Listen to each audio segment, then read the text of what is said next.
This is the Mindset Game podcast, and I'm your host, James Roberts. And on today's show, I've got Rue Anderson. Rue is the founder and owner of Exceed Nutrition, which has become the go-to online nutrition coaching website in just a few short years. He's also the author of High Performance Living. So welcome onto the show, Rue. Great to be here. Thanks for having me. Before we delve into today's episode, talk to us about your journey to creating Exceed Nutrition and what you now call high performance living. Oh, that's a big question. Do you want the short version or the long version? Bit of both. Maybe. A bit of both. Not too long, Rue, to bore us, but yeah, a couple of minutes. Well, where it all began, Exceed Nutrition. Well, rewind quite a few years now, really. It started with my own goal really, like many of us in the sort of health and fitness industry. But my goal was to look freaking awesome, right? That was the goal. I think it started exactly the moment when I watched Arnold Schwarzenegger in Pumping Iron. So that was when I thought, right, I want to look better. I want to feel a bit better. These guys look fantastic. And I was, a friend handed me a magazine with, the guys on the front, the cover models, as so to speak. And that was it. I wanted to add some more muscle to my body. I wanted to lean up a little bit and I wanted to gain some more strength, right? Typical bloke. But in that quest, I'd kind of forgotten about a couple of major components. That was like how I felt and how I was performing, right? And yeah, I got caught up in all of this sort of traditional weightlifting, bodybuilding type stuff. And, I was training really hard. I was following all this bodybuilding programs. They were like, you got to eat all of this food and you've got to do this. And yeah, I ended up in a bit of a mess at the end of it after following some of that traditional magazines advice and the stuff you get in forums, right? The old school sort of forum stuff. And after like years of doing some of this intense training, all of this eating, I felt pretty crap. And actually, I looked pretty crap as well. And in the end, I gained some strength. I gained a bit of muscle, but I didn't look like the cover guys, like they'd promised me. And actually, in that same process, I really started to see some other additional problems. And that was with my health, actually. So I became very, very fatigued. I was probably overtrained. So I was very, very drained and fatigued day to day, which wasn't great. And from some of the stuff that I'd been eating for years and years, I'd actually developed some IBS-like symptoms. So my digestive system, well, it was a bit screwed. It was whacked. So I had some issues there. And at the same time, I also noticed that my skin got really bad as well. I was actually getting acne. And then it was at that point, I was like, you know what? This hasn't really worked out for me. And that's when I decided, okay, I'm going to study myself around nutrition and new training and try all of these different things, these different strategies. And although I've been doing that over the years, I decided to try very alternative methods. And after experimenting with a lot of stuff and losing some weight, losing that weight that I'd gained, getting the body that I'd actually wanted to, and removing some of those negatives like the IBS and the acne, I was left with some very simple principles that can improve the way you look and the way you feel and the way you perform every single day. And it was different to what you get in the magazines and different what you get in the forums, like I'd saying. And that's when I thought, you know what, I've learned so much here. I've really developed a passion for it as well, particularly around nutrition. I realized that nutrition was that cornerstone to me looking better and to feeling better. And then I thought, well, if it's worked for me, it could work for other people, right? Mm-hmm. So I decided then, well, I'm going to set up Exceed Nutrition. And that's when I'm going to start trying to deliver this information to other people. I was going to put it on the World Wide Web. I started to do my blog. I started the High Performance Living podcast. And I just started putting information out there that I had learned and that I believe was beneficial for people as well. And yeah, that's really when it started to gain some momentum. I started to coach people as well. They were asking for coaching. Can you look after me and keep me accountable to this information, Rue? And that's kind of where it's just spiraled over the years. And yeah, of course, I ended up writing the book, which is kind of a real summary of everything that I've learned over the years. And that's where we are today. So, Rue, you mentioned your podcast. And if we use that analogy of the chicken before the egg, which actually came first, the podcast or the book? Oh, the podcast. Definitely. Yeah, the podcast it's a fantastic platform, as you know, and as your listeners know. It's just a fantastic platform for getting information, telling information as someone who creates information like you and also for the listeners. You know, I'm sure you're similar as well. You listen to a lot of podcasts. It's just a great medium to be on and to get that content from people. So yeah, I built up a really, really nice podcast over the years, had some fantastic guests and shows on there. And yeah, decided then to condense some of that information into a book and get it out there. And I was kind of being nosy the other day to kind of find more about the actual podcast. How come you've stopped it at the moment, or are you going to go back to in the future? The podcast is. I felt I got to the stage. I think I had been podcasting every week for years. I mean, maybe 2 or 3 years. I think I ran the High Performance Living podcast for. And it got to the stage where I think I had said everything I needed to say. It was kind of stage, well, yeah, I said that before. And I said this is before as well. So I felt I was repeating myself a little bit, and I'd got a lot of that information out there that I felt that I needed to do. So that's kind of where I was with it. But my shift as well over the last, well, it's now a good couple of years, is actually helping personal trainers with that information and with their coaching skills and getting clients as well, and just improving their businesses really. So I've had a slight change in focus. I think we should be, following our passion as well. So that's what I'm doing. And you talk about obviously your journey to get into Exceed Nutrition. Sorry, and you were referring to obviously magazines. Can you kind of see a similar trend now in the modern era? Instead of it being magazines, it's more so Instagram, Facebook to a certain extent, Twitter, being that probably go-to model people are going to look to try and follow? Yeah, that's a really good question. Yeah, I suppose when I was reading the magazines and watching Arnie and stuff, I don't know what that was now, maybe 15 years ago or something. But you're right. Yeah, it hasn't really changed that misinformation, right? It's the medium that it's delivered on seems to have changed, like you're saying. Yeah. So things like, you're right, Instagram might be the worst, right?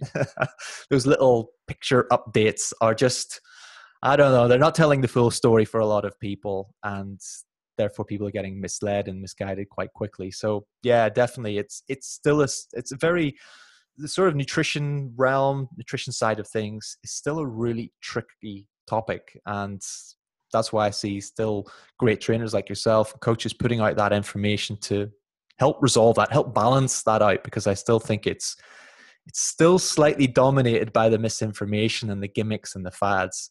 So anytime someone says, Rue, I'm trying to put the cards straight here, I like to come on board and help out.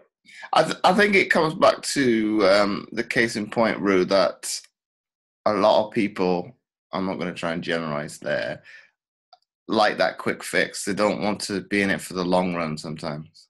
Yeah, it's very difficult. It is difficult. And I think my own experience was with it that, yeah, I wanted maybe some of those quick fixes myself initially. Yeah, you want to pack on 20 pounds of muscle in 20 days? Yeah, I'll take that. Do you want to double your bench press in 12 weeks? Yeah, go for it. I'm up for that, right? And it's easy as humans to be just be attracted to that. Of course it is. So I get that. But I think the people who can relate to this the most in terms of doing it an alternative way, or doing it the right way, as maybe we would say, right, is you've maybe done some of the fads, some of the gimmicks before. You've been caught up in that misinformation, and now you want to set it right. So I think as long as people, okay, that's the way we're maybe tuned in as humans to want that quick fix approach. But once you maybe tried that once or twice, then getting back onto the right path, finding alternative ways, or the better way, the best way to do it, it's okay. Would you say it's a case a little bit of teaching people, obviously, you know, like you were saying, gain 20 pounds in 20 days, to see those as kind of some red flags as to, well, there's going to be a pro and con to doing that? Yeah. I suppose if it's doable, £20 in 20 days, it could be for some people maybe. And if it's doable, yeah, I think the education should be there to say, well, yeah, you might be able to do this, but here is some of those cons to doing so. Like you might have to live in the gym every single day, or you might have to use X, Y, and Z to get there. I think that should be open there with that. But like you're saying, with things on Instagram and the information that's maybe floating around like that, that's lacking, isn't it? It's not always there. And it's hard to get into how to show that in a Facebook post or a small update. So that's where things like the podcasting, I wanted to do the podcast for that reason as well, because I could just get on the microphone and chat for an hour and literally give the pros, the cons to things that were going on and the information that's out there. Well, I was on a webinar last week now, and I think he was kind of throwing some stats out there in terms of podcasting, and this was only looking at the US as well. I think it's 30% of the population listen to podcasts now. So if you looked onto the grander scheme, it probably percentage-wise probably a bit lower because you're looking at the globe, but that's obviously you can see that people can kind of use it on the go. They don't have to sit there. Well, you probably could read through a blog when you're traveling, but you don't have to scroll through it, and you're not skimming through it. Whereas you can, as long as you're taking in all the content, there's no reason why you can't. Yeah, love podcasts. Like I say, I think if I can listen to a podcast and I get one good actionable item, that's what I like to think is that I can take one good thing away that I can take action on, because information's out there. Like you said, there must be thousands of podcasts now, millions of blogs, thousands, if not hundreds of thousands of books on nutrition and health and fitness. But I think something that's really benefited me over the years is just trying to keep it actionable, trying to get that one takeaway thing from reading that book or listening to that podcast that you can use to benefit you and make it worth your time. Consuming information, particularly around health and fitness and nutrition, it can lead to overwhelm really quickly. So I think you definitely have to pick your sources correctly, and you also want to make sure that you're taking action on the information that you're learning. Well, it's probably going a little bit step further than that, and obviously you say reputable sources. It's probably even critiquing those at some point and taking those at face value sometimes as well. Yeah, for sure. I mean, I look at some of the podcasts I put out on health and nutrition years ago now in high performance living. I'm like, can I delete that?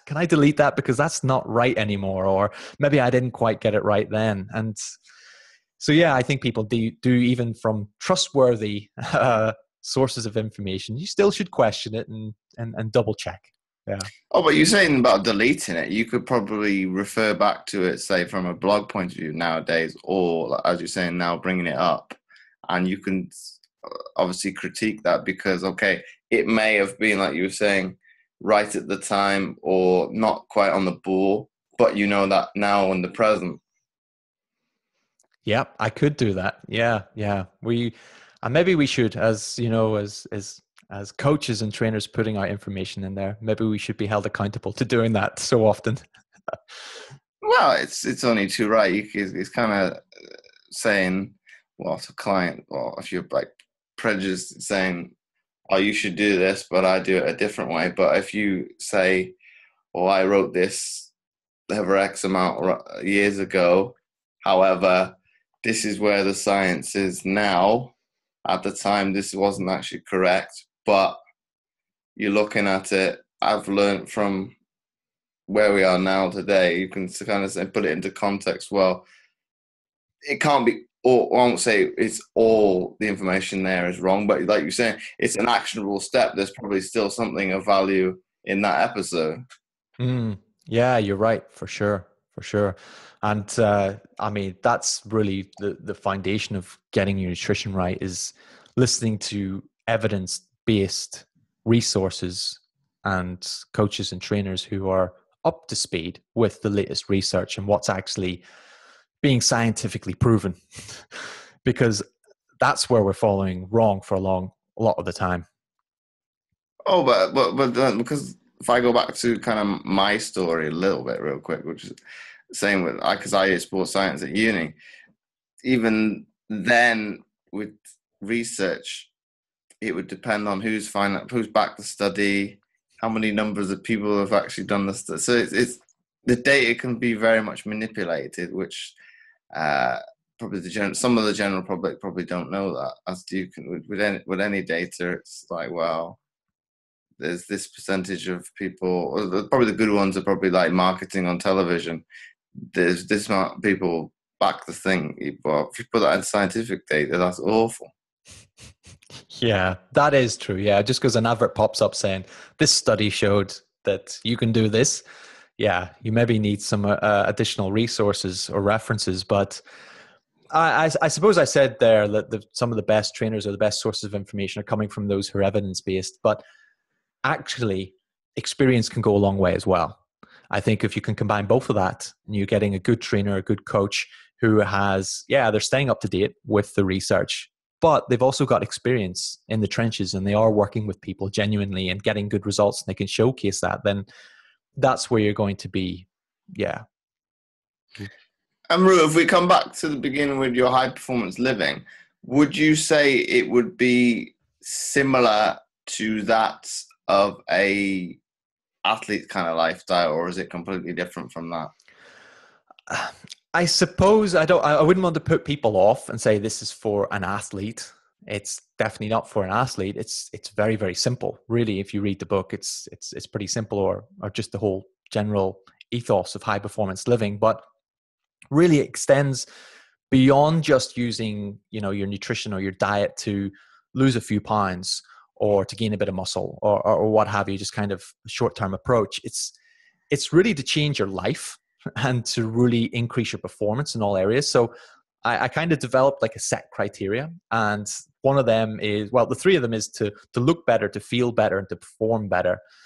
So I suppose when I start saying words like performance, people do think it's maybe more catered towards athletes, but yeah, when I'm talking about looking better, it's you want a nutrition plan or a nutrition system or strategy, right, that can help you improve your body composition to get to your optimal body fat levels.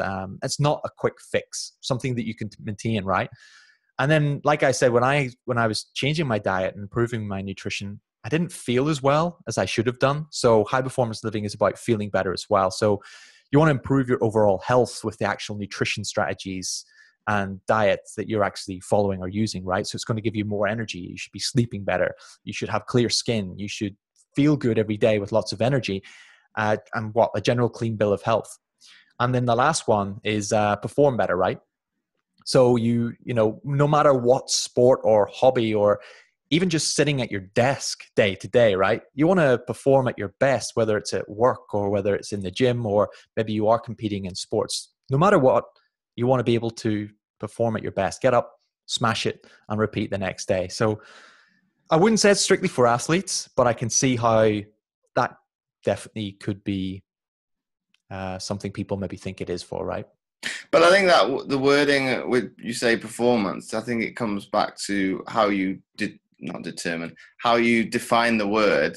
Because I had Will Boyd on, well, last week, and he was saying, obviously, it's the language that you use, and you could probably define performance in a number of ways. Because if you look at it from how the body just operates, you want your body to be at optimum function anyway. It doesn't matter if you're Joe Bloggs or Olympic gold medalist. You want to have it fine-tuned as possible.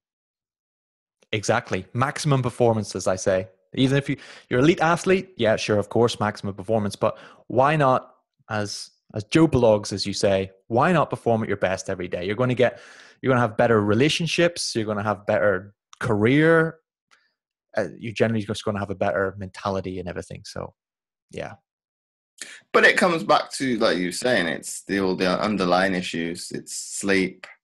Obviously, when you're saying you're overtraining, did you actually analyze it to see if it was specifically that, or it was just a culmination of everything that was kind of mounted on itself that kind of took out of a spiral? Yeah, I think it was just a little bit got out of control. particularly when I was doing some of the bodybuilding stuff. Dug myself a bit of a hole there with just doing it the wrong way. Was it up? Well, are you training up to like 6-7 days a week then? Yeah, I was doing a lot of training then. Yeah, even doing sometimes twice a day training, high frequency training back in the day. So, yeah, I mean, I was just doing all of these different things, testing things out, which was great for me. Eventually, as a coach and trainer, I'm glad I did some of those things, and I can say, yeah, I've tried that as well. It's pretty rubbish, right? Yeah, you feel pretty shit right now. Yeah, okay, let's try it now this other way. But I think some people say, because I had a client, this was early doors now. He said to me, "Oh, can I train five sessions a week off the bat?" I was like, "Yeah, you can, but I wouldn't advise it." Yeah, might not be pretty after a week or two. Oh no, I kind of said, well, let's try and get 2 to 3 to start with and see how you feel. He's like, yeah, you're right. You're right, James. I feel pretty sore after 2 to 3. Yeah, it's something that I've really tried to get the point across with my clients over the years, and more so in my blog and writing lately as well, is about just making that one small change at a time. Make one small change at a time. When I was first started doing coaching, I used to help other people who were a little bit more advanced clients. They were they were already into the gym. They enjoyed it. They enjoyed eating well. And it was just about taking it to the next level for them. But I eventually got to the stage where, I want to help as many people as possible. I want to put some of this information across to like the general public a little bit more. And that's when I realized actually the best piece of advice I can give the general population around their nutrition is to just make one small change and stick with that for a period of time till you're comfortable with it. And then you could maybe make another change. So it's not about going 5 days a week to the gym from 0 to 5. It's go once. How about tomorrow you go to the gym and we'll just take it from there? So. Well, I think it comes from, you could say, peer pressure to a certain extent. With if you use the New Year's resolution model, it's kind of, oh, you need to make this change. Yeah, but it should come back to, like you were saying, it's that one change.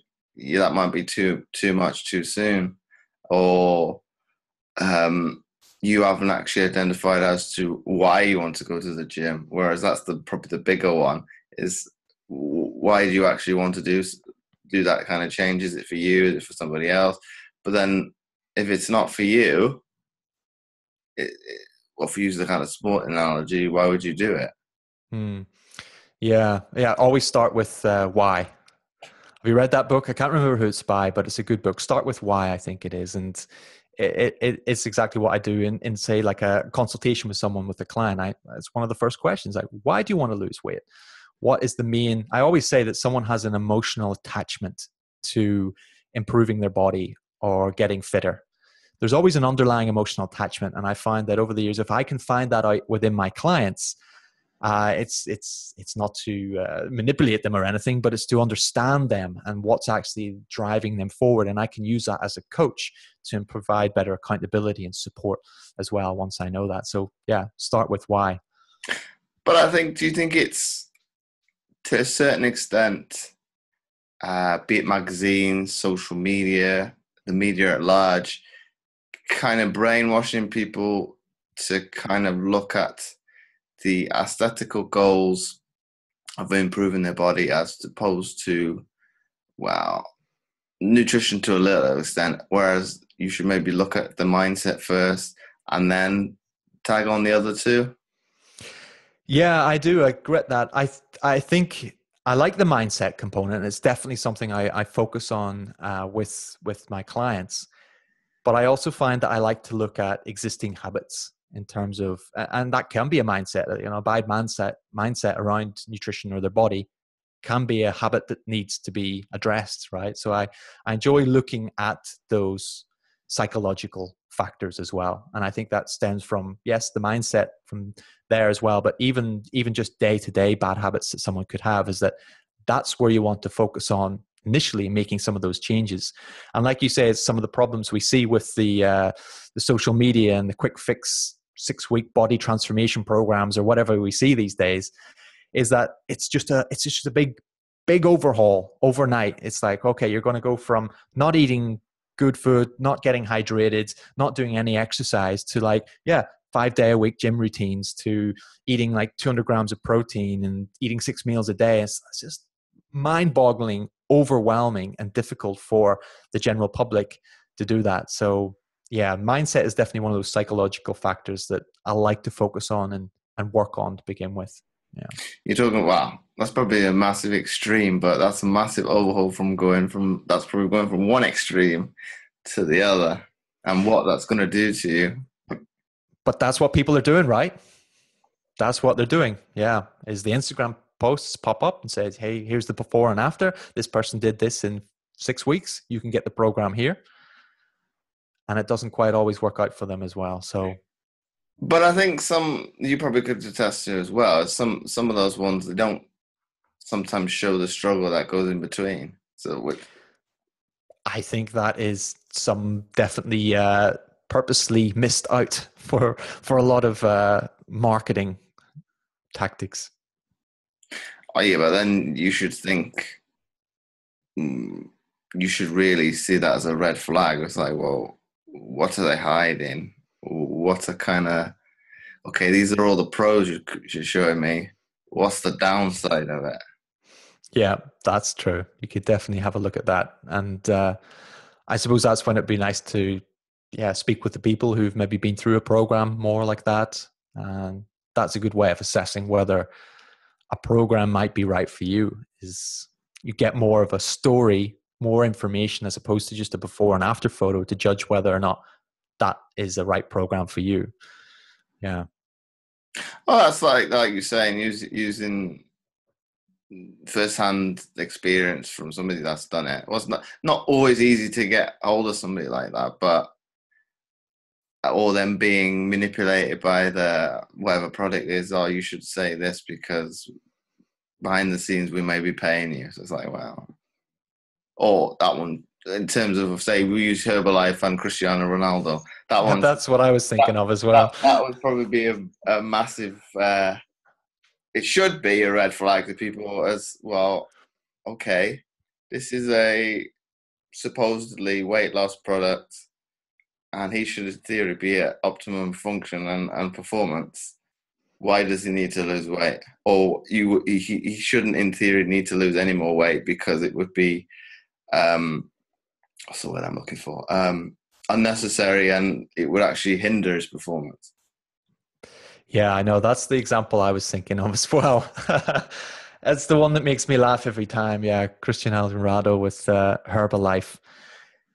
Yeah, it's difficult, right? People don't quite weigh up how that maybe doesn't make sense initially. You just see, I mean, before and after photos, or at least even just after photos or people who are in shape, they are intoxicating in our industry for people who want to achieve something similar. And maybe it doesn't go, the sort of the research doesn't go much further than, oh, it worked for them, look at them. It's something maybe we need to change and work on in the industry, right? But I think you're probably a good testament to that, because you say from the off with your bio, you tried stuff that in theory, from a scientific approach, it's going to work for probably 50% of the population, but you fell the other side and you're the 50% of the population it doesn't work for. So probably teaching people to look at it in that kind of ideology, as opposed to, oh, it worked for him, oh, it's going to work for me. Yeah, I really tried to dispel some of the sort of myths around the nutrition and changing your body and the different approaches we can use with it. And it probably cost me some clients. Of course it did, because I obviously, the people who were looking for that quick fix, shiny object, the before and the big after photo stuff, it wasn't really my style. I didn't want to post my whole Instagram feed of before and after photos of clients and stuff, but because I know there's more to it than that. It's not just about doing that. So yeah, I like to get that message across, and I think we've done quite well. And Ru, last question before we wrap up the episode. if you had to summarize this episode into one sentence for people to take away, what would that be? Into one sentence. I think, if your goal is to get leaner, it is to get stronger, it is to, look better, feel better, and perform better, then you need to assess your nutrition. If it's not working for you the way you want and you haven't achieved your goals, then definitely keep focused on improving your nutrition, and it will fall into place for you. Look for a good coach, a good trainer, like we've just touched on the different components to that. Reach out to them, get some help, and I think you will be well on your way to looking, feeling, and performing your best. I think that's a great answer there. So once again, Rue, thanks for coming on the Mindset Game podcast. No problem. Thanks for having me. And for everybody else, this podcast will be aired every week. So until next time, I will see you guys soon.